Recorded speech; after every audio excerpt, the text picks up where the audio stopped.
Hey everybody, Shizuck here, and welcome back to another video in the Breaking Deadlock video series. This is a series for new players to Deadlock who want to improve quickly and get better and win as many other games as they can. In this video today, we're going to focus on farming in the mid game and figuring out how to maximize our souls while helping the team out at the same time. We're going to be talking about different sources of gold, including neutral camps. We're going to talk about some other sources of gold, including our urn, some boxes, towers, and the Sinner's Sacrifice machines. We're going to talk about who should be farming and how much they should be farming. And then we're going to take a look at flash farming and how to clear those camps effectively and quickly.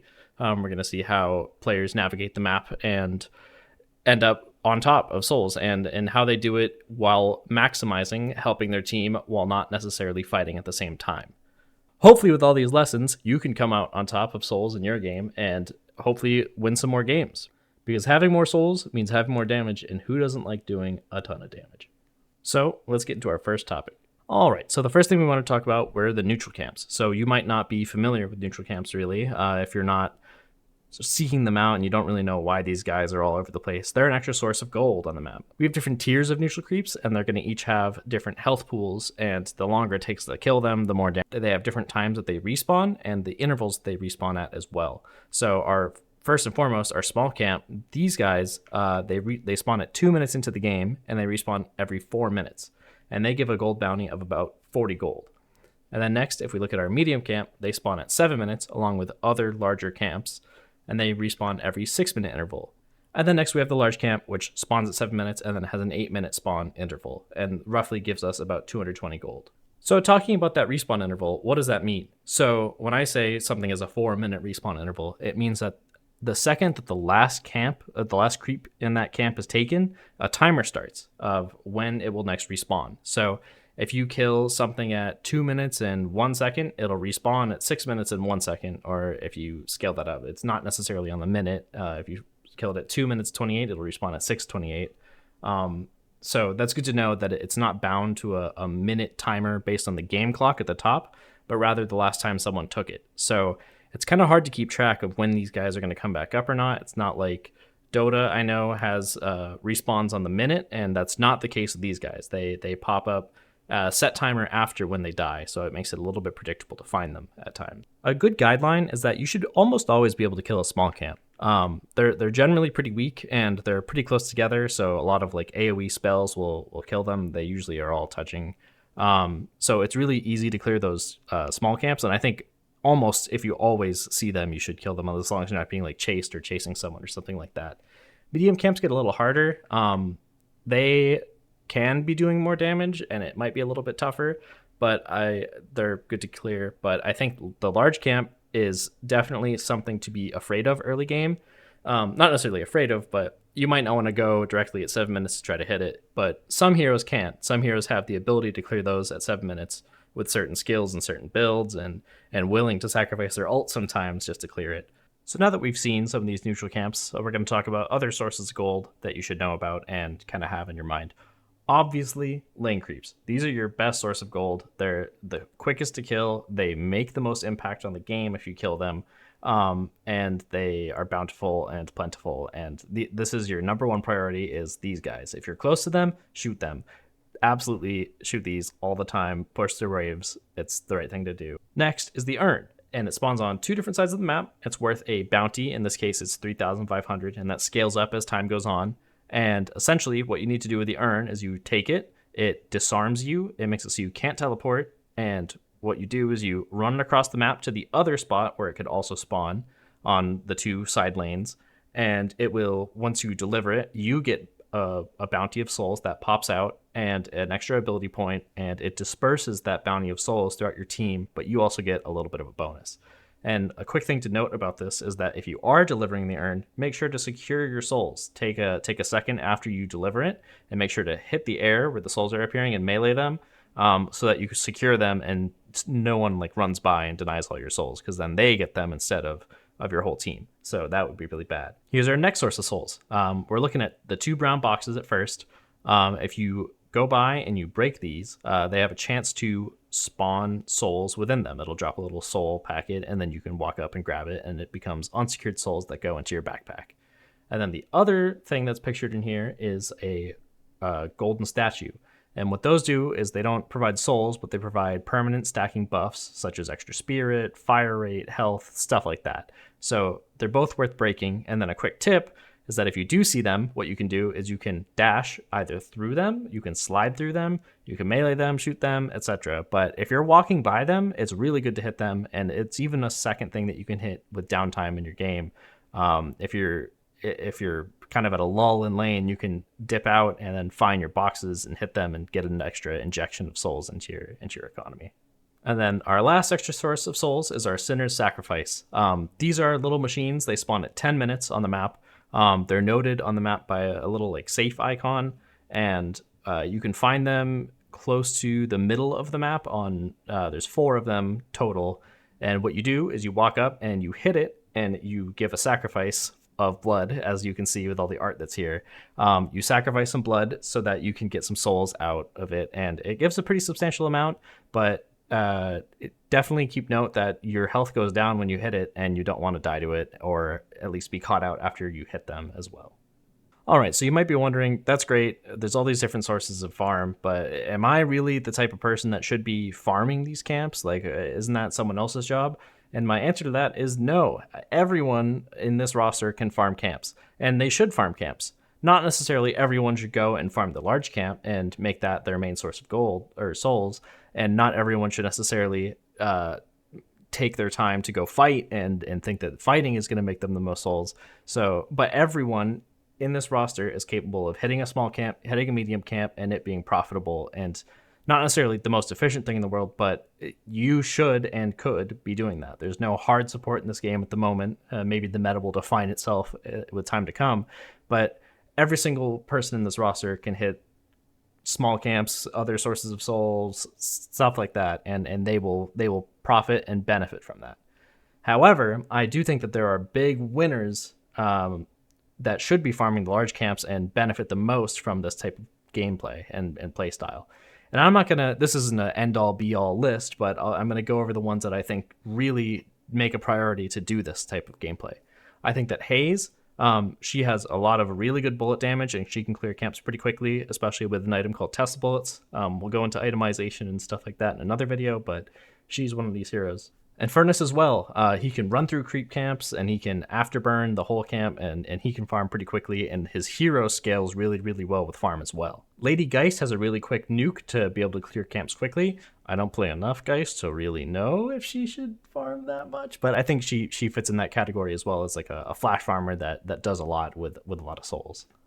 Moenkrill's Burrow allows him to enter a camp and extremely quickly deal a bunch of DPS and clear all of the creeps within it. People call Seven Jeff Bezos all the time because this dude just hits you with his wallet and absolutely dishes out damage with a ton of souls. And on top of that, he has 3 farming abilities. And yes, I'm hovering the ultimate for a reason.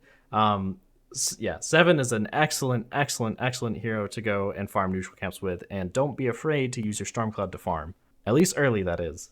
Don't grief and use it at like 35 minutes into the game and make your team unhappy. But like at 7 minutes, if you want to hit a large camp with it, that's good. Warden has significant bullet damage and can he can clear camps pretty quickly with his alchemical flask as well. And Wraith does a lot with souls, but she really shines at pushing waves. So that was just a brief look at the roster, and as I said, every hero was capable of hitting those neutral camps and it being a good decision. Those are just the ones that really stick out in my mind today as the quote-unquote carries right now. But as I said, everyone in this roster can hit neutral creeps, and it's a good idea for them to. The next up, I want to show off some flash farming techniques that I use when farming camps. One thing I'll do is I'll slide and shoot waves at the same time, or shoot neutrals at the same time, and I'll ensure to abuse staircases so that I can continue my mag longer. Additionally, I'll make sure to use line of sight. I guess it's not really working out too well here, but I'll line of sight creeps so that I only get hit by one at a time if I possibly can. So I ensure to kind of like break that line of sight, similar to how we do in lane as well, to avoid aggro of players. We can kind of do the same thing for camp so that we're not taking as much damage. But if I'm feeling strong, I will continuously like slide down surfaces, and I'll also make sure to cast spells to accelerate it as well. So I have an item that's going to reload my magazine when I cast it, so I'm making sure to cast my sleep dagger whenever I can. So if I was playing a hero like 7, I'd make sure to cast my spell on as many of the creeps as possible, and I'd make sure to hit the largest one as much as I could. And at the same time, I probably should have been line of sighting them, but it's not the end of the world. And then by doing that, you can clear them pretty quickly. And then if we also spawn, sometimes if you're really weak and you don't have all these items, some people will just ult the camp, and it's not the end of the world. If it's a large camp and all of them are there, like, you're going to do a significant chunk of damage, and sometimes it's what you need to get through it quickly. And if you're just running from camp to camp farming, it's not the end of the world. But I really do recommend spamming your spells off cooldown if you have the intent to farm, maybe not necessarily your ult, but using those to also get through. And also, sorry for my loud ass keyboard, but yeah, maybe I'll get a quiet one soon. One other quick trick that I wanted to show off was when coming to hit the small camp, there's a way to hit all 3 neutrals at once. You kind of place yourself in one of them, and then if you melee, you can hit all 3 with a melee attack. So this way, you can flash farm these pretty quickly. And that's quite efficient in lane, especially if you're like kind of like a bullet-bound hero and stuff like that. Like, it's a really good way to do quick DPS to that small camp. All right, now that we know what the neutral camps look like and we've gone over the different tiers, let's see how those tiers appear on the map and what the map looks like as it lights up throughout the time of the game going on. So this is what the map would look like at 0 minutes. There's no little triangles on the map. There's no creep camps. You're totally focused on your laning phase. You're only really thinking about your lane, maybe the adjacent lane if there's some kind of pressure, but that's super rare right now. But when the small camps spawn, you see these little triangles that appeared next to the lane. You now have a decision to make. You can be hitting the enemy laners, you can be laning, last hitting, but now you also have the option to back to one of these different triangles and kill the small camp that's there. And as we said, those respawn every 2 or every 4 minutes, and they spawn for the first time at 2 minutes. So from that point, it's really good to wipe that out as fast as possible, because then after that 4 minutes has elapsed, you'll have another small camp that you can hit. So you can get 2 of those off throughout the laning phase, basically, which is a huge injection of gold. It's going to give you an extra 500 gold item up on your enemy laner. It's an awesome source, and you should be doing it. But in my opinion, the mid game really starts when this happens at 7 minutes. When the whole map lights up with creep camps, they're everywhere, they're so bountiful, and it's your decision if you want to stick in your lane, if you want to rotate somewhere else, or if you want to splice in some farm from the jungle into your gameplay. So we're going to look at examples moving forward of different game states. But this is when, in my opinion, the laning phase, quote unquote, is starting to become not a laning phase anymore. This is the 7 minute mark is when things truly get different and you need to start making decisions about your farm. So something I want to cover too is, now that we see all these camps and the jungle is bountiful and ripe for the taking, there's no one size fits all route or guide to farming these as efficiently as possible. A lot of it is going to have to be calls that you make as you play, and the map is never going to look as perfect as it does here. There's no heroes on it, there's no pressure, there's no missing camps. Like, every situation is going to be dynamic. So there's no one size fits all of you clear this camp, then this one, you have like this perfect route. It's all dynamic and it's all decision making. But I'm going to try to show you what I think about when I'm in these situations. I'm going to show you how I try to splice in farming while fighting. Okay, so here's an example from a real game, and this is the state of a map.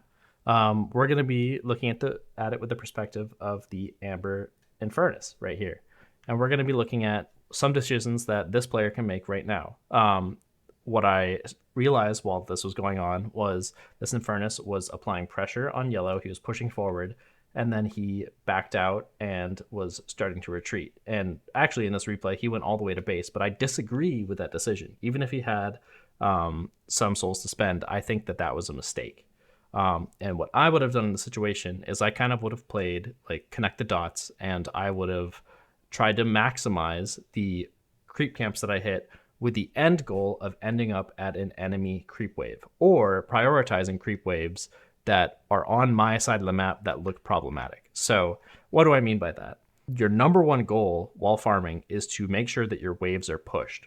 So what does that mean? That means that when you apply pressure, like this Infernus just was before, he was pushing forward on yellow, he forced a rotation of other players to go and react to that pressure being made on the map, because otherwise Infernus would just continue and hit the walker, right? And they don't want the Infernus to go hit the walker. They want to preserve that tower as long as they can, so they reacted and they stopped him from pushing the wave. And while he's backing, I think that he can have the opportunity to make more map pressure right now instead. So instead of going all the way to base to spend some souls, I disagree with that decision, and I think what he should have done is quickly ran through these camps with the end goal, and maybe even skipping some of them along the way, because his number one priority should have been to get here and wipe this wave before it creates pressure on his side of the map. So if I was Infernus, what I would have done was I would have hit this camp, probably ran through this camp, and then I would have skipped this one, knowing that there's pressure being made on this wave, and I would have then shoved that wave up to about here to create pressure on this walker, and then I would have backed out and then probably hit my camp and maybe hit large after that. And of course, the situation is changing all the time. But I think something that's really important to reiterate is that when I'm farming, I'm looking at the map almost all the time, and I'm trying to make routes in my mind about how to go from one place to the next while maximizing creeps along the way. So I wouldn't have, as this Infernus, I wouldn't have just run straight to this wave. I would have tried to, at minimum, hit the small camp and then get there. But you need to always keep in mind of how fast you're doing those camps, because this, at the end of the day, is his number one priority. This is a ton of souls. It's more, in fact, than the jungle creeps would give, especially these like singular medium camps and stuff like that. Hitting a wave is going to be your priority number one. If there's a safe wave to hit and it's going to save a tower, it is number one priority as long as it is in with your vicinity. So what I wouldn't have done as Infernus is I would not have tried to run to this fight that's going on up here. There's no point for you to try to make it there. I mean, I guess maybe with teleporters it's easier now, but I mean, he's not getting to this fight that's about to happen up here. That's not going to happen. He's not going to get there. So what you can do is you can maximize your effect on the game by hitting a little bit of neutral creeps, but this is so priority number one for him. So this is the little bit after that Infernus went to base, and then he decided to go up orange, and we're going to keep following his story. So what happens is the pocket that was up here rotated over. I don't agree with that rotation on his part, but Infernus did the right thing. He went to go save his walker down here. He pushed out the wave a little bit. He got a kill. So this area of the map is safe. You knew that there was a 7 there at some point, but the 7 is no longer seen, so it's kind of a question mark of where that guy is. But there's a huge fight going on up here. And yet again, is he going to run all the way up here and make it to this fight in time and have impact? Probably not. He should have A, already been there, or B, I don't know. He just should have already been there if he wanted to fight. So his goal is to farm at this point. It's to create pressure on this or this to make this team rotate back and try to take their walkers back. So he can make the opponents do things in response to his actions. So what I would do in this situation is, now that this guy's dead, I would shove orange pretty far. I would cut across here. I would hit the small camp, and I would try to apply pressure here as well. And I would expect that someone will take a zip line down and counter it while I'm doing that. So, and noting that he has not still killed these, he can kind of form this rotation. And this is a lot. Like, this is a lot of foresight that's going on. But that's what you're trying to train when it comes to farming. It's not a perfect route where he's going to clear bing, bing, bing, bing, bing, bing. He's trying to create pressure and then reacting and farming along the way to maximize souls in between creating pressure. My route, if I was this guy, I would have shoved orange, hit the small camp, ran here, shoved this wave on my rotation back because I'm expecting people to come and fight me here. I would have then cut across here and probably repeated it. Or even, instead of shoving orange, maybe you back to hit large. But I think it's really important to remember that your presence in a lane, pushing it forward, is going to make the other team react and feel pressured and split up. So it is very, very good, and you should prioritize hitting lane creeps over jungle creeps, but you should eat your snacks on your way to your dinner, I guess. I don't know if that's, you shouldn't actually do that. But in this case, it's good for you to hit hit jungle camps while rotating between. So we're going to follow our story with Infernus still. Here he is. He's grouped up with his team. It looks like his team just took a good fight. And since he's with his team, I recommend against farming right now. This is a good situation. Either A, you can split up and farm in this moment, which is fine. But if you're grouped together and there's a very good objective to take in the middle of the map, you might want to stick together. And you might want to fight if there's not really farm in your area, right? If I were him, I would be trying to push blue lane and either try to kill Haze while I'm here, because there's obviously a lot of teammates to kill one person, so it's probably a good idea to go kill that guy. Or you can expect your two people that are close to purple to shove purple, and then you are the one that's going to shove blue. So you're creating pressure on these lanes and causing people over here to react to rotate for them. And then that'll free up room for your teammates to also farm and hit creeps. So in this scenario, I would try to hit blue, and then if possible, you'd want a mid boss. But it's important to note that if there's not very good farm around, it's good to take objectives or fight and take things like that, because there's no reason to run around in circles waiting for camps to respawn, because they're not going to respawn. Remember, we talked about it earlier. We're talking about 4 to 8 minute intervals of creep camps respawning. And there's no point to wait and sit around for those to happen, because it's not going to happen, and it's kind of something that you need to look at the map and react to right now. I think something that's also important in this scenario is that there seems to be creep camps here, and denying farm on the enemy side of the map is huge, because yet again, talking about those intervals, if you can take away these creep camps that are typically safe for the Sapphire team, they're yours, and that's denying souls from the enemy team. So you're going to get stronger, and it's taking away souls from them. It's kind of like a double effect. So if it's not, so possibly you hit blue wave and then you rotate through here and you go hit purple after that or something like that. There's a whole bunch of options, but I think the biggest takeaway that you can have, I think the thing that I really want to reiterate, is that your waves are #1 priority. And then the creep camps are kind of snacks in between that you take unless you are hard farming for some large item and you totally want to ignore your team and you hope that they're owning and can do this thing. So lane's #1, creeps #2, eat your snacks along the way. And thank you everyone for watching. I really appreciate the support that I've seen on the Discord and direct messages, even YouTube comments, stuff like that. It means a lot, and I'm motivated to keep making more of these. So please let me know what topics you're still confused about. I want to make another guide, make some more guides, and I'm curious to see what you're still struggling with, and I want to see how I can help. So much appreciated for the view, much appreciated for the positive feedback, and I hope you have a good one, and hopefully this helps you win some more Deadlock games.